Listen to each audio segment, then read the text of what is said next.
Hi, everybody. Welcome to another episode of the Fresh Press podcast brought to you by Juicy Systems, the podcast that helps cider producers press, package, and profit, bring you information, and sometimes just straight up some fun episodes. I'm Alexander Wolf, and today I am chatting with Monica Cohen, the brand new head of the American Cider Association. So we're glad and we're happy to chat with her today.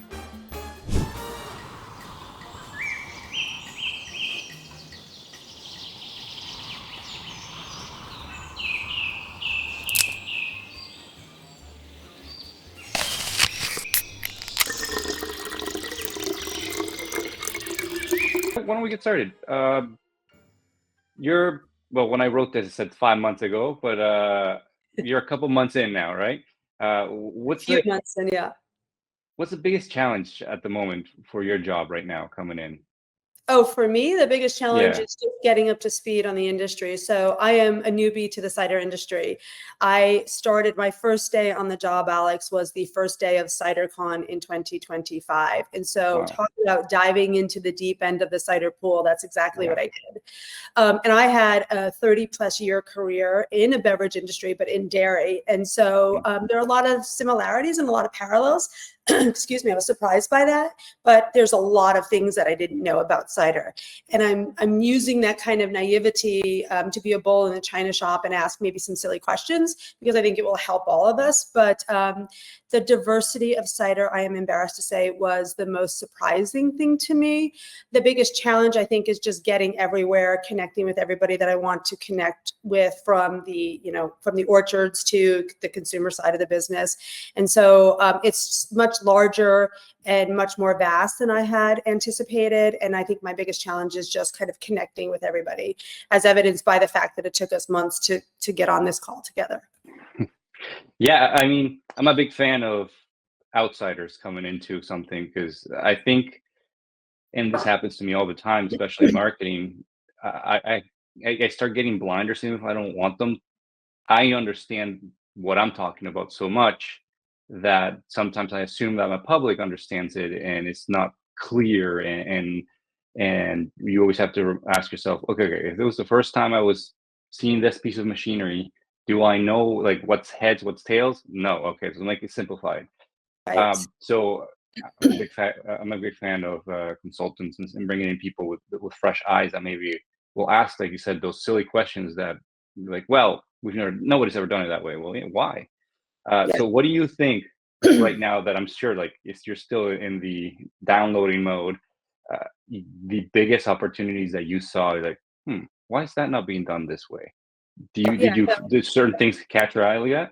Yeah, absolutely. I love that you challenge yourself to have that perspective. In addition to my role as CEO of the American Cider Association, I'm a keynote speaker and I conduct workshops around challenger mindset. That's really helping people kind of bust through success bias, like get curious about why you're doing what you're doing. And you just said that. And so I've come in with this curiosity, and I'm looking at kind of the way we do things. And I think you had challenged me to think about what my goals are for the ACA. I want to do more and do better. And that is taking a look at the way we do things and challenging if it's the best way. I think, to answer your question specifically, cider is like the best kept secret. Like, we are a cider community, and at CiderCon, it was everybody who knows and loves and produces and consumes cider, and there was nobody from the outside in. So I want to connect cider with consumers, because I believe it's cider's time, but we can't just keep this to ourselves. Like, the diversity and the possibilities of cider need to be shared with consumers. I think consumers are looking for something, and I think that cider can meet the needs that consumers, what they're searching for. We can kind of say, here we are. We need to meet consumers where they are, and we're not doing enough of that. I know individual brands are working in their areas to get their product in front of consumers, to get consumers in their tap rooms, all of those great things. At the ACA, I want to do more to connect cider and all the possibilities of cider with consumers. That's my biggest challenge. Okay, so more general attention, wide attention towards the industry. Yeah, absolutely.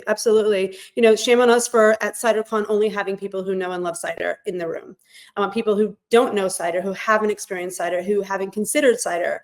I want to bring in adjacent partners. I want to bring in unlikely partners. I want to bring consumers to cider. We have to meet consumers where they are to be able to do that. Right. Yeah, I see what you mean because CytoCon is more of like a insiders club, right? It's about courses. They're there to meet other people in the industry. Uh, More events and more initiation towards outside and bringing in customers and introducing would be something that's great.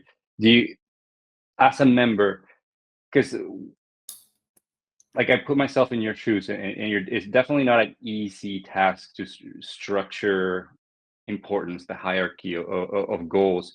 And I see the Cider Association almost like a service provider, right? Um,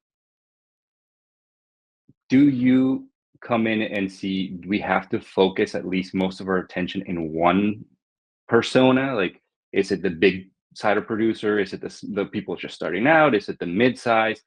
Because I'm sure you want to provide services and provide value to all tiers.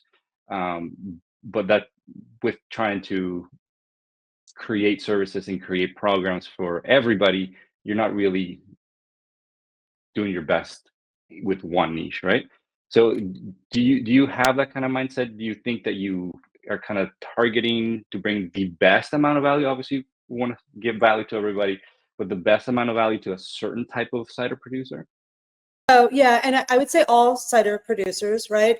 Because there is some commonality regardless of size, and then there are very distinct needs based on size. So I recognize that. Having come from dairy, 25% of my members produce 75% of my product, my milk, and 75% of my members produce 25% of my product, the milk. When I came into cider, it was kind of the large versus the small, and there was maybe some infighting. I'm like, we cannot fight each other because we need to stand together and strong against the competition out there.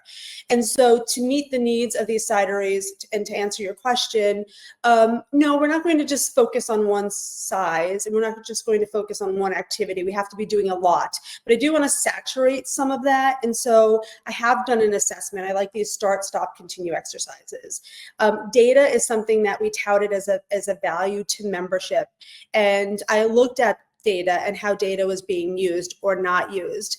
Some of my cideries, and I don't want to say large because we can just call them progressive cideries, that value data were plugged in and they were accessing it on their own, and they didn't need us to bring it to them.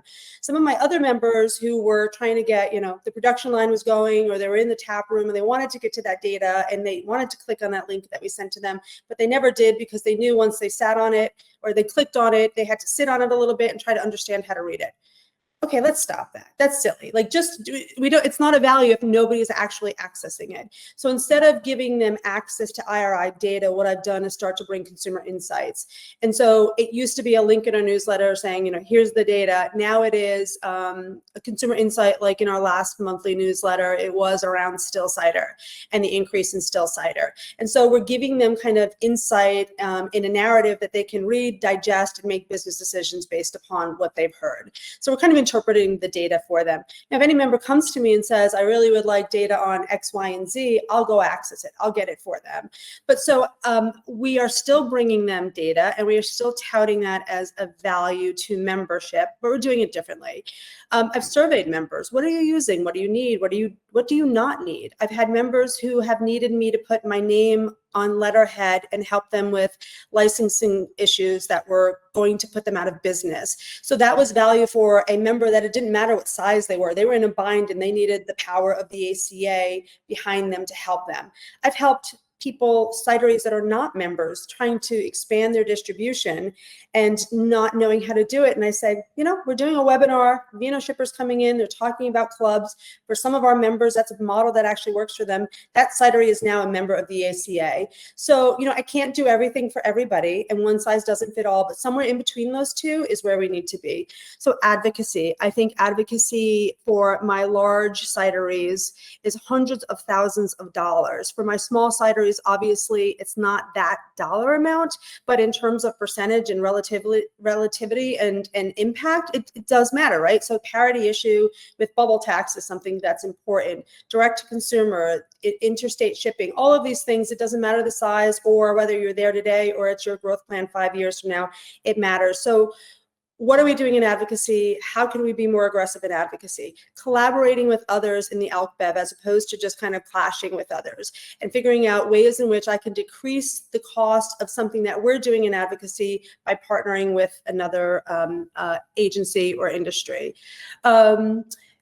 Preferred shipping or preferred vendor program, rather. We started something that really, I don't think anybody's turned me down yet. I'm like, if we can pass a cost savings, if we kind of the size and scope of the ACA with our large and our small cideries can garner some sort of savings from those who supply and support cider, like, let's do it. So I've started to ask whether they are providing equipment or they are a subscription network of some sorts. Will you pass on a savings to an ACA member? And pretty much everybody's saying yes. And so we're building out this preferred vendor program that if you're a member of the ACA, you can get 5% off, with VinoShip, or X% off with some other company. And so that's valuable. So I'm really kind of feeling my way through a little bit, listening to my members, assessing what we've done. Some of it we've stopped doing, some of it we've changed how we're doing it, and some of it we're doing exactly as it's been done because there is value in it. So that's kind of the period that I'm in right now, is just kind of exploring what it is that our members need. That's very exciting. That's the audit time. I love that, and seeing what can what needs to be done. That's great. I really liked what you said about the numbers, because yeah, I mean, like you said, it doesn't mean if you're small or big. If we're just talking about businesses, not a lot of businesses implement data, right? And especially if you start small, even if you grow to big, it's so hard to then be like, all right, let's take X amount of months maybe to implement the system to start collecting data, or implement it, company wide, that everybody has to do this protocol. So like it holds people back, and sometimes that could be enough to be like, I got to keep working, right? Especially in the smaller producers. Yeah, data. Even just having a simple structure of like, if you start small, it doesn't take you hours a week. You can do these 3 things to start measuring your data. So when you grow, like I know that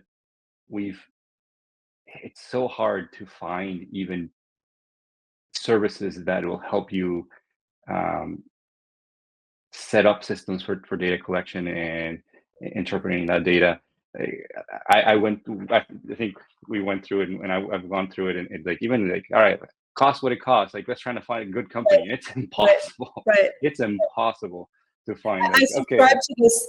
It is. And I subscribe to this theory of small experiments, right? Like, let's try it. Let's stop it and see what happens. Like, if I stop this tomorrow and nobody has called, then clearly there wasn't value in it. If I started this and I'm not hearing from anybody, maybe there's not value in that. Maybe I need to connect with my members and see why they're not using it, or why they are using it. So small experiments cannot hurt, and I'm a fan of it. And just because you start something doesn't mean you can't stop it. And just because you stopped something doesn't mean you can't restart it. And so I might find after 6 or 12 months of having changed the way that we deliver data to our members that there really was a need and a desire for that connection to IRI data and more deep dive information. And so we'll start it again. But at this point, I'm not hearing that. So. And you think that information could help producers, different sizes, find different things like basics, like packaging type, helping them make those choices, regions, maybe selecting a new region to grow into. Like, those are the type of stuff that could help small producers. Obviously, big producers might have their own people on that, but that could make the difference between a company or a business growing or just failing, right? Yeah, absolutely. So when I was in dairy, we struggled as an industry because, 30, 40 years ago, everybody drank milk, and milk was nature's most perfect food. And the industry was very proud of that. And all of a sudden, the advent of water in a bottle and Gatorade and almond milk and oat milk and all these things start coming into this space and starts crowding out dairy. And we had to get really innovative. And so I spent a lot of time in this taste and flavors place and space in the dairy industry. And coming into cider, I remember being at GlintCap just a few months ago, and I was, let's call me a celebrity judge, because I'm certainly not qualified to be a judge. But we were doing kind of best of. So best in class. Everything in front of me was a gold medal winning cider. And, you know, I tasted one that was hemp and one that was lavender and honey and one that was sumac. I'm like, sumac, interesting. Sumac is a taste and flavor and ingredient on trend in other categories. So why not put forth, as a cider industry trying to be relevant with consumers, something that is on trend? So kind of just thinking along those those lines, bringing that information to members might be more valuable than this kind of cumbersome data over here that they would have to try to figure out what was on taste and taste and flavor trends. And so bringing people into CiderCon that are not cider people, that are seeing kind of the view of the world in other food and or beverage categories, and can share that kind of information and share case studies of companies that have adopted some of this innovation and have had success, and or challenges, and what were the challenges and what can we learn in cider from that. So. And on your side, does that mean hiring more people with more business side to understand and translate that data into actionables for business implementation? How does that, like, what's the challenge for you in that side? Yeah, well, the challenge is I can't just hire people. We are a trade association. We are funded by membership dues, and we have great programming and educational programming around certified sommelier and cider guide that we sell.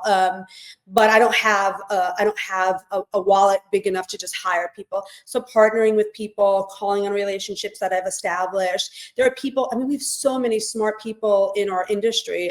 When I was onboarded, I had a 2-hour fermentation tutorial. I cannot get those 2 hours back in my life, right? But somebody with a PhD in fermentation was sharing that.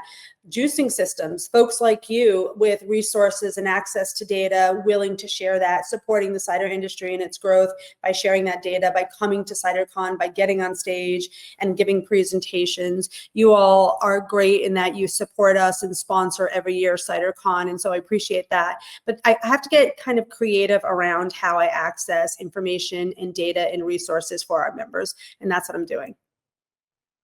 Is there, like, the Cider Association offers so much. Is there core pillars to the perks that the majority of members will choose? I'll sign up for that, or is it more like the 1,000 golden BBs of like all these little things add up to being the decision of why I will sign up to the American Cider Association?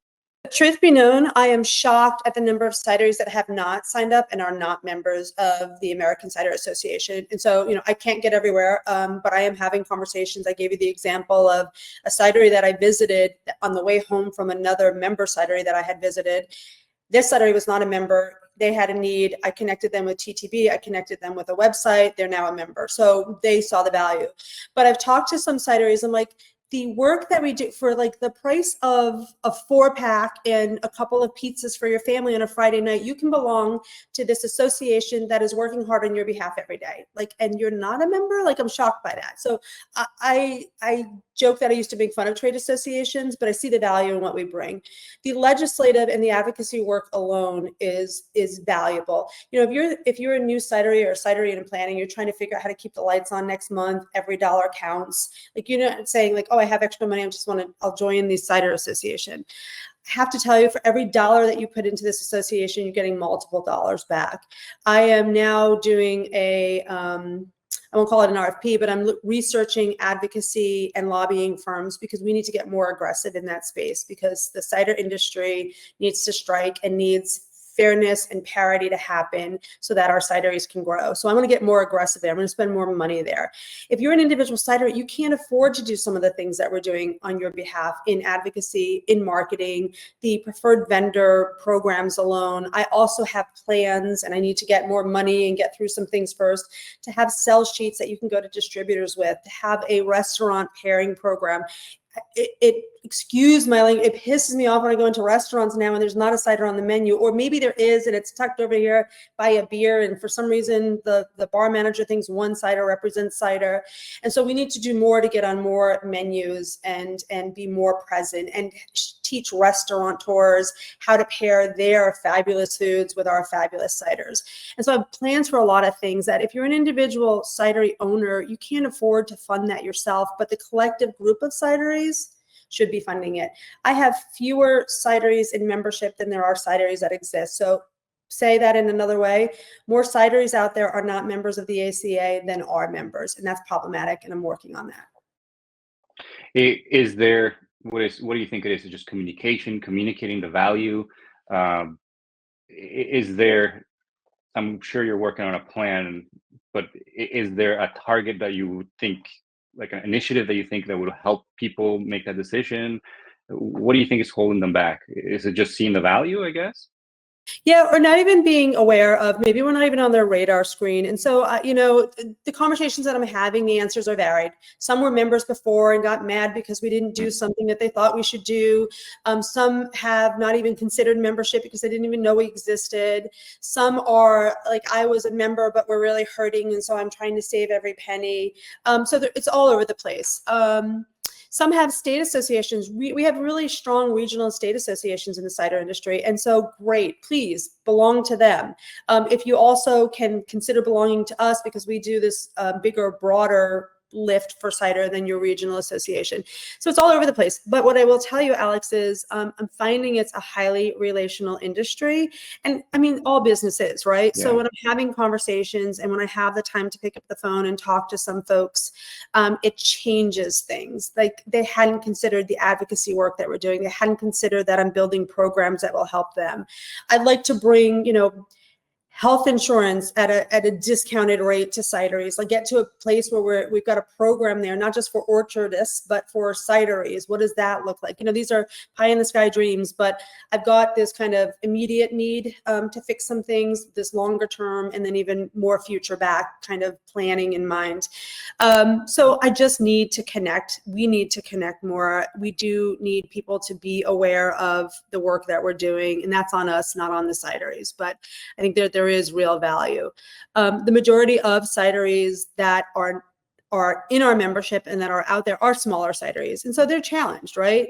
Right now, they trying to grow a cidery, add more packaging lines. You've got employee issues. There's a whole host of challenges that, as a business owner, our members face, and we need to be kind of a solution provider for them, not just one more thing that they're paying for and they don't know how to access. So I'm working on that.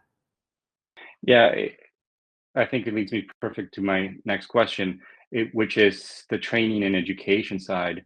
I've always thought the association had such a, you put it perfectly, like, you have access to so many talented and very experienced people.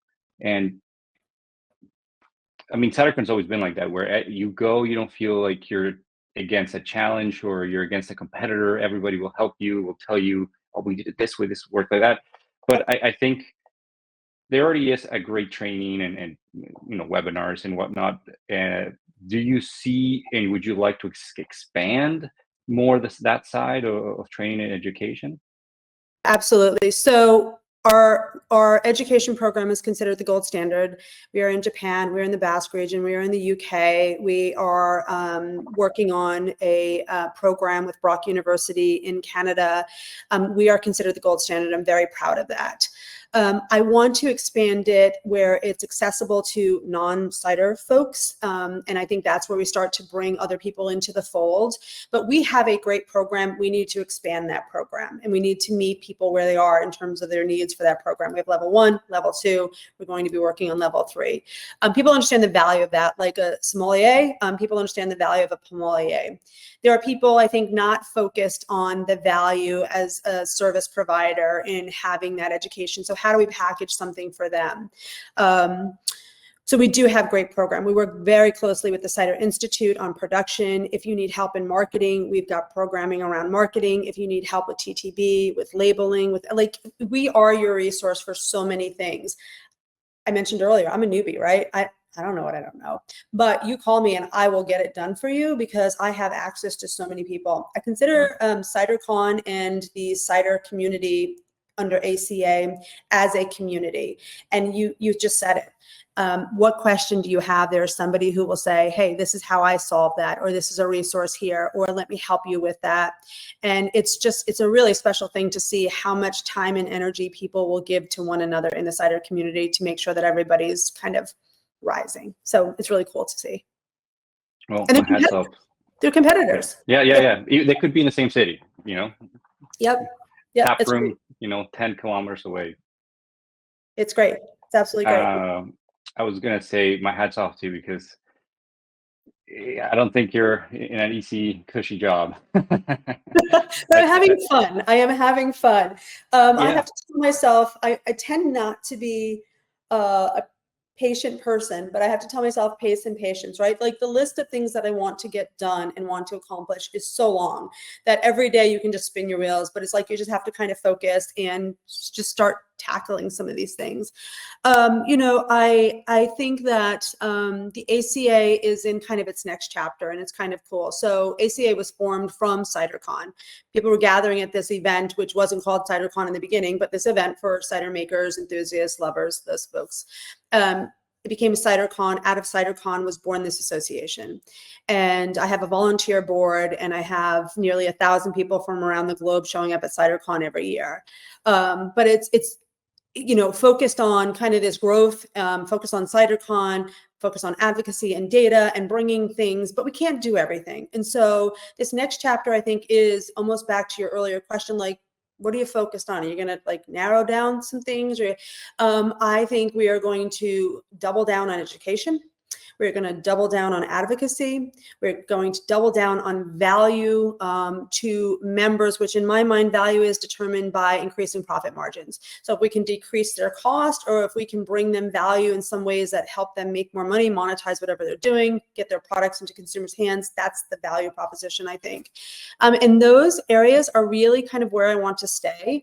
Because we can't do everything. We have other entities out there. You want to make better cider, the Institute is the place that you go for that. So I don't want to be everything to everybody. I want to be valuable to those who are engaged with us and to the cider community. yeah, I love that. I think that's something that I keep reminding myself. eh, Just in general, business cheaper is not better. Especially somebody, if you're selling to a business, you're providing to a business. Maybe they want the cheapest, and that's all they care about. But as a business owner, I would like the opportunity to grow and make more money. So if I'm going to pay a little bit more, but know that this service or this product is going to help me make more money faster for longer, I think that's more valuable than just cheaper. Yeah, exactly. Exactly.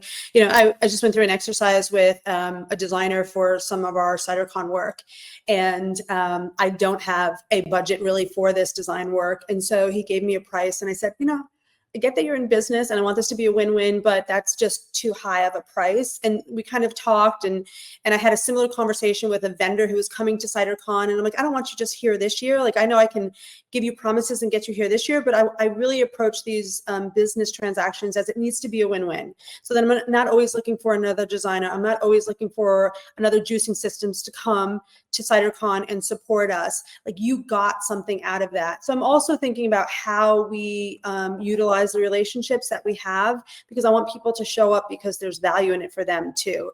And I think that's really important. It's not just about how can I eke out the cheapest or maximize what a partner is giving me. I need to do it in a way that that partner feels like, wow, I got something out of this too. So these are like relationships for life that I want to establish, not just for CiderCon 2026. Two last questions. One is just for my personal curiosity that came up. Is CiderCon the biggest bringer of money for the Cider Association, like as a lump sum? It is. It is. It is and when you look at our budget, is CiderCon that is the biggest revenue generator for us. I talk about growing the education program because I want to grow the education program. I want to expand the reach of the education program. It's a great program, but I also want that to bring in more money for us. I'm looking at everything that we do, and I say, how can we monetize this? And not monetize it in what I'm selling to my members, but monetize it in other ways, right? So other people accessing some of our programming is paying for some of the things that we bring to our members. I have thoughts of maybe we do mini CiderCons. We have the one annual event, which, by the way, let me just throw out to the universe that as soon as we are done with our contractual obligations for CiderCon in 2026 and 2027, I'm taking CiderCon to some warm climate. Like, we are not doing this in a place that's -10 degrees in February. First thing Yeah. that I'm going to do. If that's all I do for the ACA, I'll have been successful. I float Florida, maybe Miami. Right. I don't know, Florida, San Antonio, Phoenix, Yeah. like somewhere where the sun shines. But do we do mini CytoCons? Not everybody can get to Providence, Rhode Island. Not everybody can get to Portland. Do you do something kind of where you are bringing some of the value of CytoCon on the road to cideries who can't actually get to CytoCon? Are we doing something more consumer facing? I don't know, but I think about that. As a keynote speaker, I've shown up at conferences that the entire business model is putting on conferences to make money to put on more conferences. I don't want to get the ACA there because I think there's too much we would leave behind in terms of member value. But maybe we can do more. Maybe we can do more. So we actually do a very good job with CytoCon. People love CytoCon. The content is valuable. The community is connected. There's just so much that happens there that's great. Can we kind of do a mini version of that another time or two each year? Maybe we can finish it up with just, is there anything you can tell us about CytoCon 2026 that would surprise people to bring them back into the fold? Yeah, well, okay, new sheriff in town, right? I don't want to break or change anything that has been popular and successful. So CytoShare, everybody loves CytoShare, right? One of the things at the tours, we're doing the tours. One of the things though that we've done this year is CytoCon used to end on a Friday. And so it was a Thursday, Friday. People would come in early for tours and for the Institute workshops and for the certified Molia testing. This year we are moving CytoCon to a Wednesday, Thursday, so that we end with a grand toast on Thursday night. People are not trying to get to their planes to get home for the weekend. We then will have a grand party following the grand toast. So more fun at the end of CytoCon. We are introducing an artisanal marketplace to the trade show. We're also introducing kind of 15, 20-minute touchdowns and educational sessions during the first day of CytoCon during the trade show, which will be lunch in the trade show. So like more content being delivered to you in snippets. Some of the proposals that we got from presenters, great content, but they don't need an hour and 15 minutes to deliver it. Like we can do these short kind of touch bases and deliver that in the trade show venue. So artisanal marketplace, the trade show, a grand party, different people speaking. So I love the people who have come year after year and presented really relevant and great topics and content, but I want some people from other industries, some of these unlikely partners that I talk about, bringing them to CytoCon. Also expanding the opening session and inviting in my AlkBev industry partners to take to the stage with me to talk about the challenges that they face, the opportunities that they've been seizing, kind of lessons that we can learn from other folks in this space and outside of cider. So some new stuff and some of the same old fun stuff that people just love and come to CytoCon for. Perfect. I think unless you want to add anything else, we can end it here. Yeah, no, all I'm going to add is as I've taken to the stages and folks have listened to me talk, I have naively said, but also I think appropriately said that it's cider's time. I really feel like, we're 3% of a category, but 7% of the growth. Some of the breweries that I talk about the black on their balance sheet is cider and the growth of cider. I really feel like, what is the saying? Strike when the iron's hot. It is cider's time. And if we do some of the right things here, we will get ourselves into a place in a space where nobody can ignore that cider is kind of the drink of the moment.